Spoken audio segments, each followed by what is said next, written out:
Salut à tous. Je suis pas youtubeur. Voilà, ça c'est dit, au moins vous êtes avertis. Mais je me suis dit que ce que j'allais vous présenter aujourd'hui méritait vraiment une vidéo sur YouTube. Ichiban Kuji Dragon Ball Select Machine, c'est sorti en juillet 2013 et on parle de quoi, mesdames et messieurs, ou toute autre forme dans laquelle vous vous identifiez, du lot A. Goku et Gohan sur leur mecha à deux pattes.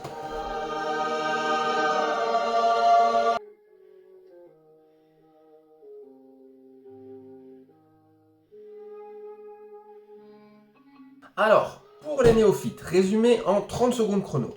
Une Ichiban Kuji, c'est une loterie à la japonaise. Vous vous rendez dans un combini ou un magasin participant. Vous jetez un coup d'œil au lot encore disponible. Si quelque chose vous intéresse, vous achetez un ticket. Ça coûte quelques centaines de yens. Sur ce ticket, hop, figure une lettre. À chaque lettre correspond un lot. Ça peut être une figurine, un poster, un goodies. Et puis, la chance fait le reste. Ici, on a droit à une Ichiban Kuji axée autour des machines. Alors, il y en a eu plein, que ce soit dans Dragon Ball ou dans Dragon Ball Z.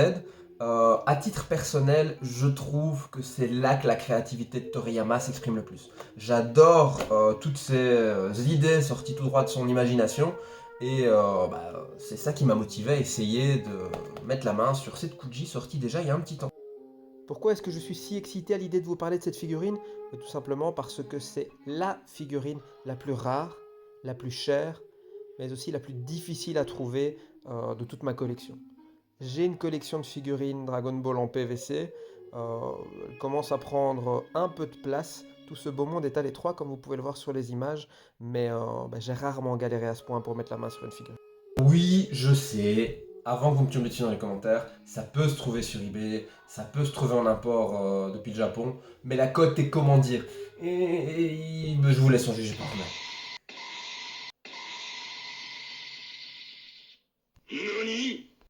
Je vous rassure, j'ai pas payé ça. Le portefeuille était quand même en PLS pendant un petit moment, mais on est loin des chiffres que vous avez pu voir à l'écran. Alors, est-ce que ça valait le coup? Je vous propose de le découvrir tout de suite en passant à l'unboxing. On a eu droit à quoi en 2013? Tout d'abord au lot A, qui va nous intéresser dans quelques instants. C'était accompagné d'un autre lot avec le robot de Pilaf, Maille et Chou, qu'on peut présenter de façon individuelle ou assemblée, comme c'est le cas ici. On a eu droit au légendaire robot pirate que Goku et Krillin doivent affronter dans la base sous-marine. Il existe en deux coloris, j'en ai qu'un seul dans ma collection, mais il y a une deuxième version de cette figurine qui existe. On avait également droit à des petits véhicules que je vais vous présenter. Tout d'abord, la voiture lapin, du bon vieux Dragon Ball. Yamcha et Plume dans la voiture avec laquelle il sillonne le désert. Un petit hélicoptère de l'armée du ruban rouge, ça fait toujours plaisir. Le commentateur, arbitre, je sais jamais quel est son rôle officiel, du Tenkaichi Budokai, avec le véhicule qui lui permettait de suivre l'action au plus près. Et puis une petite voiture volante avec Bunny Bulma au volant, Oolong et Goku enfant sur les sièges passagers. Ça vient avec un petit socle transparent qui permet de donner l'illusion que la voiture flotte. Tout ceci était accompagné d'un bus, un bus à 2 étages bleus que je recherche activement. Donc si vous avez des bons plans, n'hésitez pas à me les partager en commentaire. Et puis on avait quelques autres lots de goodies, des pins si je ne dis pas de bêtises, mais j'ai pas réussi à mettre la main dessus. Alors on va passer à l'unboxing à proprement parler. On a affaire à une Ichiban Kuji, Dragon Ball, le nom Dragon Ball Select Machines, c'est le lot A. Et comme licence, on a Dragon Ball et Dragon Ball Z. Sur la tranche, une fenêtre qui nous permet de voir la figurine à travers le plastique transparent. Au dos, les instructions en cas de problème avec la figurine au Japon et des instructions de montage. On va y venir dans un instant. Sur l'autre tranche, une jolie illustration de Goku et de Gohan. Vous voyez que le carton a un peu vécu, c'est normal vu son âge. Sur le dessus, Dragon Ball Select Machines, lot A et le petit sticker de la Toei avec un coin décollé. Certains collectionneurs ont cette petite astuce, ils décollent un coin pour vérifier que le sticker a bien été imprimé sur le bon papier, puisqu'il y a des petits pictogrammes qu'on peut observer. Ça permet de savoir si il a été copié ou non. Pour l'ouverture du carton, comme d'habitude, hop, On a le dessus qui s'ouvre en deux parties. On va essayer de pas tout casser. Voilà. Ensuite, la poignée qui s'ouvre et se sépare de chaque côté.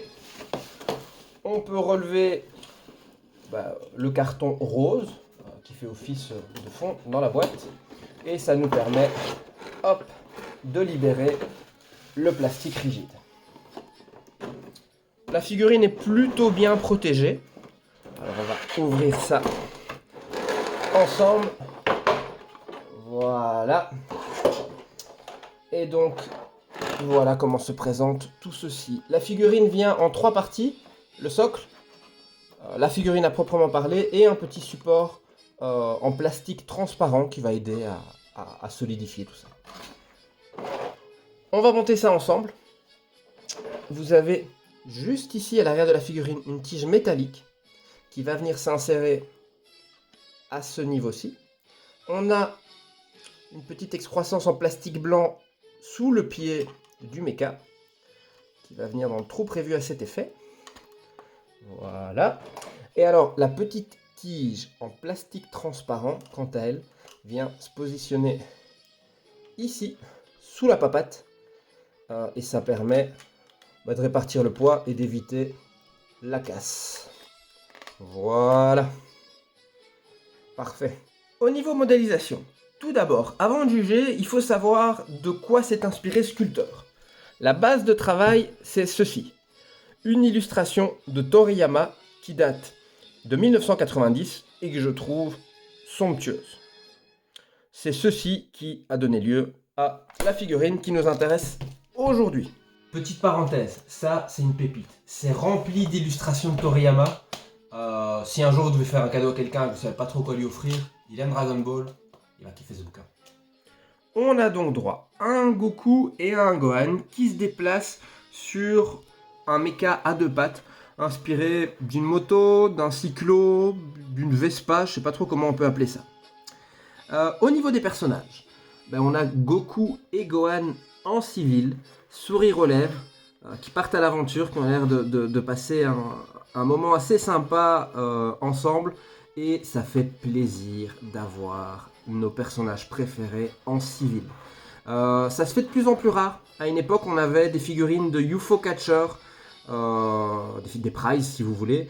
Je pense par exemple au Goku en roi singe ou au Goku en tenue soldat, ce sont ceux qui me viennent à l'esprit là tout de suite. C'était plutôt courant. Aujourd'hui, force est de constater qu'avec la mode Dragon Ball Super et les dernières Kuji très axées sur les arcs DBZ, on est souvent plus dans le gros muscle et dans la baston. Ici, on est dans l'esprit d'aventure et j'adore tout simplement. Niveau détail maintenant, on est dans ce que j'ai pu voir de mieux en termes de PVC, que ce soit au niveau des câbles, hop. Que ce soit au niveau de tout ce qui est effet métal, que ce soit le système hydraulique, les petits éléments que vous avez juste ici, la plaque d'immatriculation, les vis ou les rivets qu'on peut voir juste au-dessus, l'effet métallique, si on regarde le réservoir ou si on regarde juste ici le pot d'échappement, qu'est-ce que je peux vous montrer d'autre ? Hop, les éléments du moteur,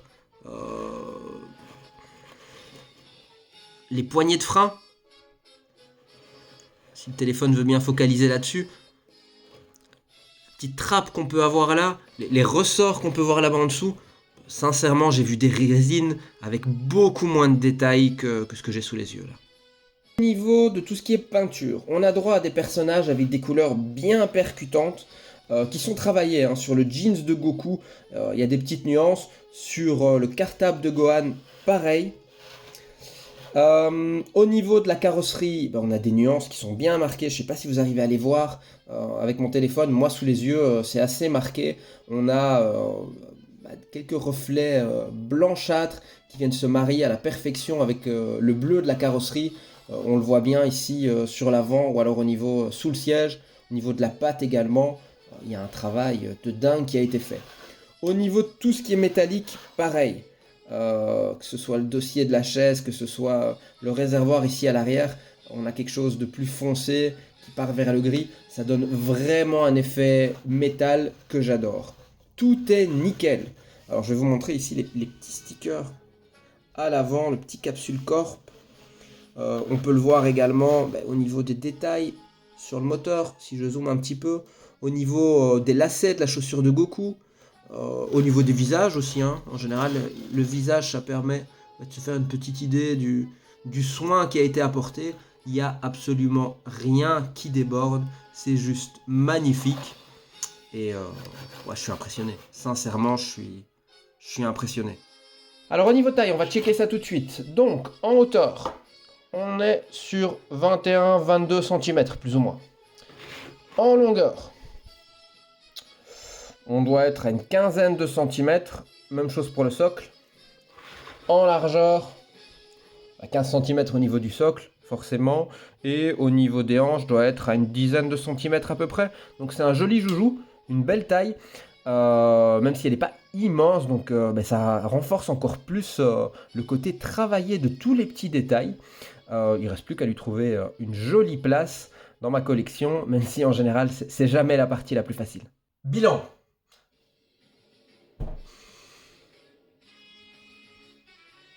Ça se passe de commentaires. Moi perso, voilà, j'ai ça sous les yeux, je suis transporté. Je suis devant le club Dorothée, j'ai le tout premier générique d'Ariane dans les oreilles. La quête finale des 7 boules de cristal venues des étoiles.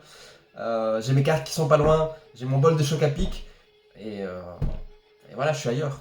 Elle transpire la nostalgie, cette figurine. Rajoutez à ça le fait que j'ai galéré pour l'avoir, cette figurine. J'ai dû patienter pendant longtemps, j'ai fantasmé sur cette figurine. Donc quand j'ai enfin pu mettre mes mains dessus, c'était le Graal.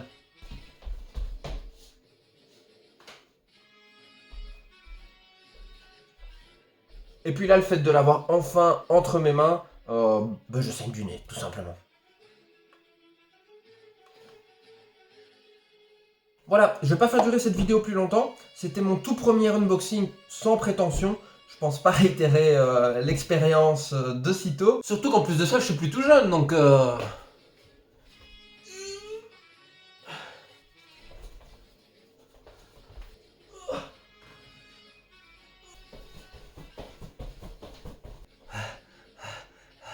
j'ai plus l'âge pour ces conneries.